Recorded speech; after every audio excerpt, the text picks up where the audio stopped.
Hi hello అస్సలాము అలైకుం welcome back to our channel. ఈరోజుటి వీడియో అయితే నన్ను కొంతమంది కామెంట్ చేశారండి. మన సబ్స్క్రైబర్స్, మన ఫ్యామిలీ మెంబర్స్ నాకు కామెంట్ చేశారు. ఒక షార్ట్ అయితే నేను అప్లోడ్ చేశాను, ఈ వీడియో ఖజూర్ వీడియో అనేది.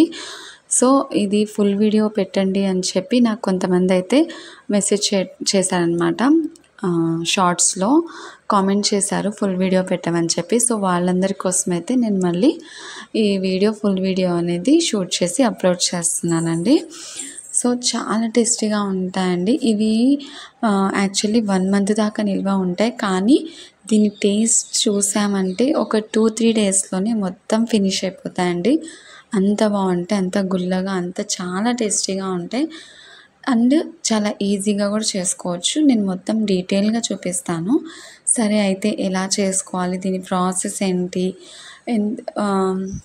మొత్తం చూసేద్దాం. సరేనా, వచ్చేయండి. అయితే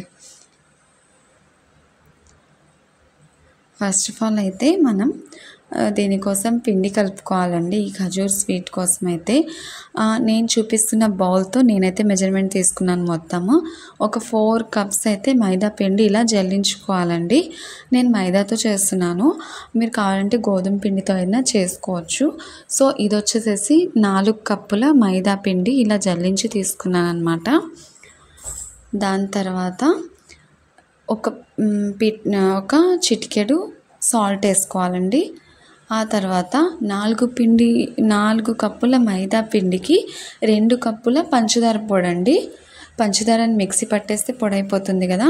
సో ఆ 4 కప్పుల మైదా పిండికి 2 కప్స్ షుగర్ పౌడర్, పంచదార పొడి అనేది వేసుకోవాలి. ఆ తర్వాత 1 టీ స్పూన్ ఇలాచీ పౌడర్ అండి.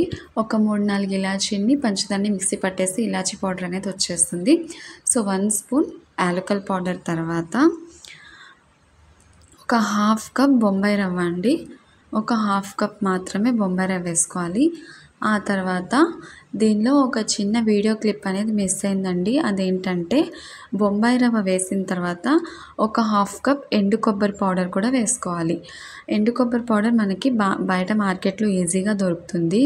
కాదు మాకు అది ఇష్టం లేదు అనుకుంటే కనుక మామూలుగా ఎండు కొబ్బరి ఉంటుంది కదండి, దాన్ని సన్నగా స్లైసెస్గా కట్ చేసుకొని మిక్సీ పట్టైనా ఒక 1/2 కప్ ఎండు కొబ్బరి పౌడర్ కూడా దీనిలో వేసుకోవాలి పిండిలోనే.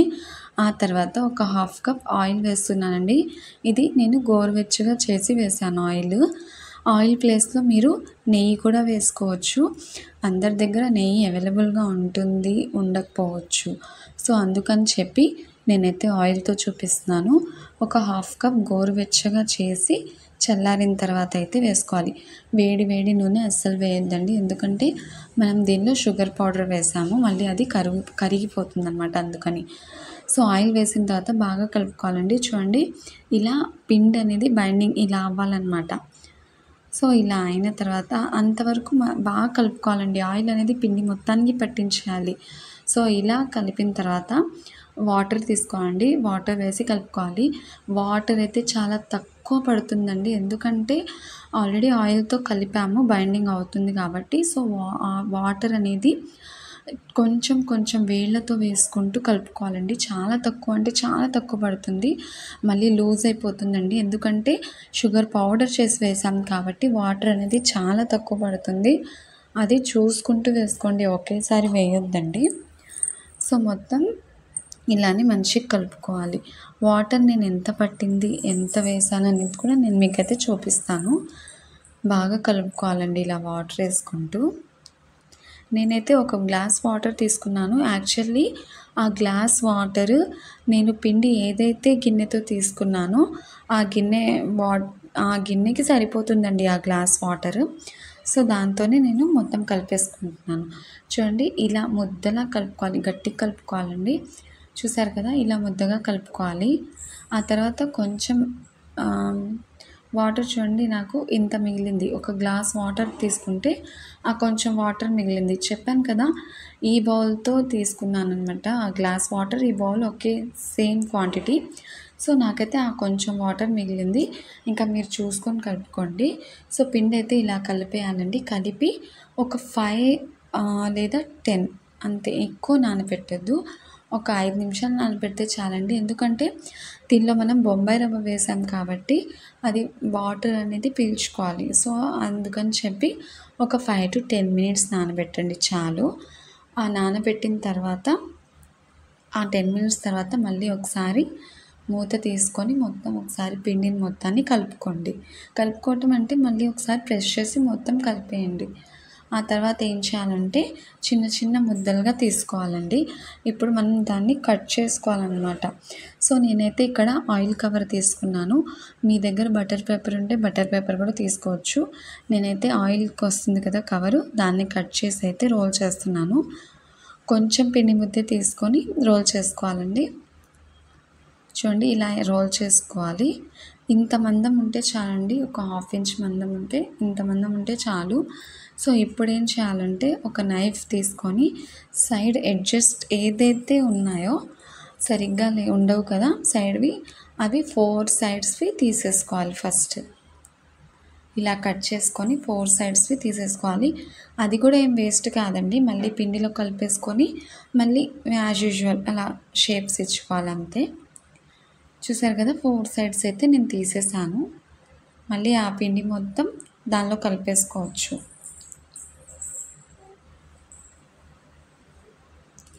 ఇప్పుడు చూడండి ఇలా నిలువుగా కట్ చేసుకోవాలి. మనకి ఎంతైతే పెద్ద సైజు కావాలో ఖజూర్ అనేవి ఆ సైజులో కట్ చేసుకోవచ్చు. నేనైతే స్మాల్ సైజే చేస్తున్నాను అండి, మరీ పెద్దవి అయితే వద్దు. చూడండి ఇప్పుడు ఇలా ఈ సైడ్ మిగిలినవన్నీ పక్కన పెట్టేసుకొని, మనకి తెలుసు కదా ఎలా ఖజూర్ షేప్ ఇవ్వాలో. సో, నేను చూపిస్తున్నాను చూడండి వీడియోలో, అలా అయితే కట్ చేసుకోండి.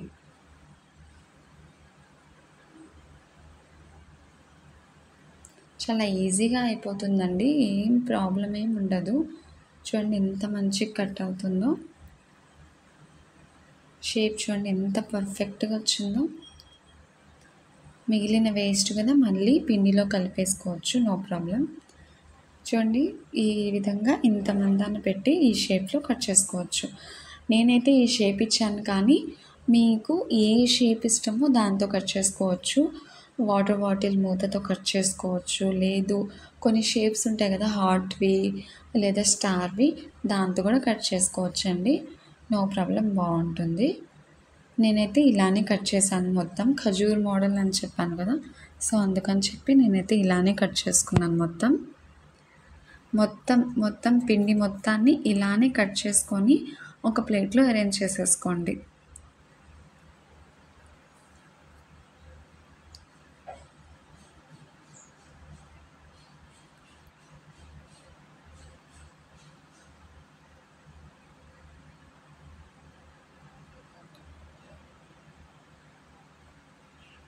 చూసారు కదా, నేనైతే ఇలానే పిండి మొత్తం రోల్ చేసుకొని ఇలా షేప్స్ మొత్తం కట్ చేసుకున్నాను.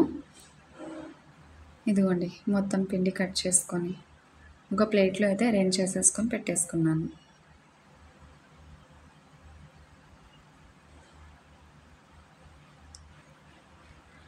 సైడ్వి మిగులుతాయి కదండి చిన్న చిన్నవి, అవి కూడా ఇలా ట్రయాంగిల్లో ఉంటే ఇవి కూడా పెట్టేశాను. అదొక షేప్లా చిన్న చిన్నవి బాగుంటాయని చెప్పి.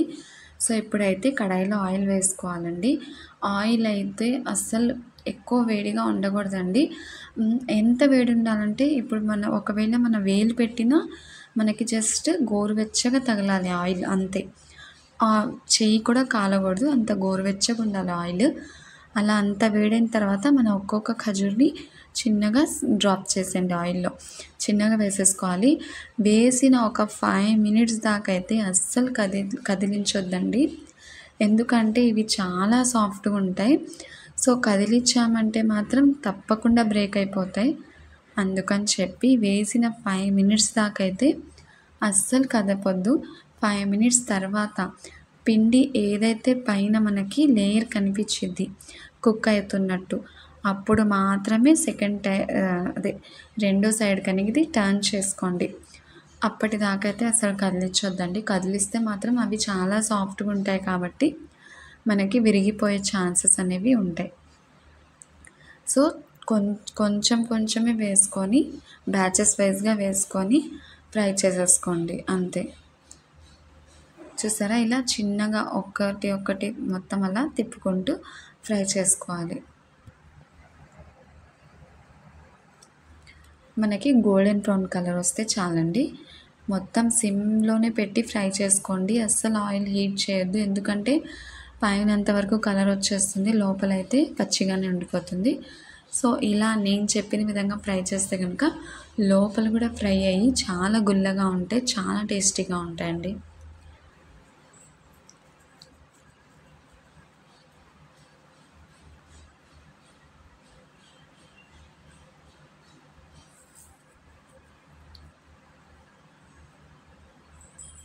చూసారు కదా! ఇలా మొత్తం ఫ్రై చేసేసుకొని తీసేసుకోవాలి. గోల్డెన్ బ్రౌన్ కలర్ వస్తే చాలండి. అలానే మొత్తం మనం ఏదైతే కట్ చేసి పెట్టుకున్నామో అవన్నీ ఒకదాని తర్వాత ఒకటి కొంచెం కొంచెమే వేసుకొని ఫ్రై చేసేసుకోవాలండి. ఎక్కువైతే కడాయిలో అస్సలు వేసుకోవద్దు. ఎందుకంటే మనకి తిప్పటం చాలా కష్టమైపోతుంది. అందుకని చెప్పి కొంచెం స్పేస్ ఇస్తూనే కొంచెం కొంచెం వేసుకొని ఫ్రై చేసుకోండి. మొత్తం ఇలా గోల్డెన్ బ్రౌన్ కలర్ వచ్చేంత వరకు ఉంచి ఫ్రై చేసుకోవాలి. ఫ్రై చేసుకున్న తర్వాత కూడా ఒక 5 మినిట్స్ దాకా అవి సాఫ్ట్గానే ఉంటాయి. ఎలా పడితే అలా కదిలించొద్దండి.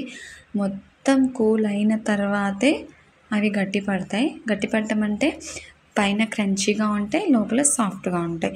అప్పటిదాకా వాటిని కదిలించొద్దండి. లేకపోతే ఊరికనే అవి బ్రేక్ అయిపోతూ ఉంటాయన్నమాట. సో, ఈ కొంచెం కొంచెం టిప్స్ మనం యూజ్ చేసుకుంటే మంచి టేస్టీ ఖజూర్ని మనం ఎంజాయ్ చేసుకోవచ్చు.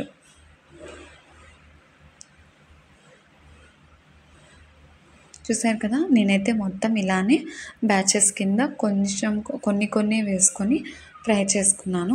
ఒక 5 ఆర్ 6 అంతే అండి. ఎక్కువ కూడా వేసుకోలేదు. ఎందుకంటే మనం ఎక్కువ వేసుకుంటే మళ్ళీ తిప్పడానికి మనకి చాలా కష్టమైపోతుందన్నమాట. మొత్తం అలానే ఫ్రై చేసేసుకోవాలండి. అంతే గోల్డెన్ బ్రౌన్ కలర్ వచ్చిన తర్వాత తీసేసుకోవాలి. మొత్తం చల్లారిన తర్వాతే టేస్ట్ చూడండి. అప్పుడే మనకి దాని టేస్ట్ అనేది బాగా తెలుస్తుంది.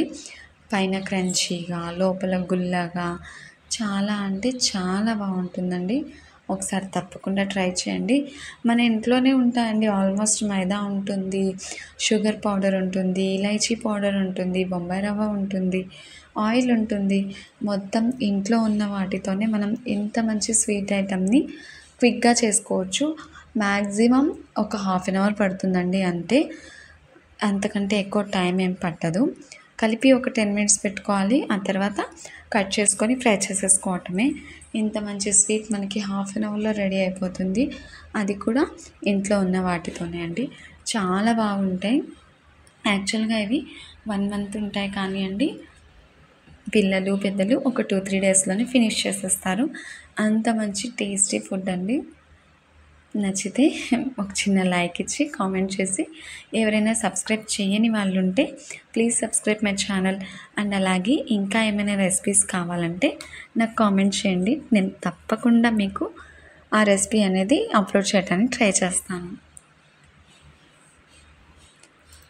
ఓకేనా అండి. మన సబ్స్క్రైబర్స్, మన వ్యూవర్స్, మన ఫ్యామిలీ మెంబర్స్ అడిగిన ఖజూర్ స్వీట్ అయితే చేసి అప్లోడ్ చేశాను. ఎలా ఉందో మీరు చూసి నాకు తప్పకుండా కామెంట్ చేయండి. ఓకే అండి. Thank you for watching. Bye. అల్లా హాఫీజ్.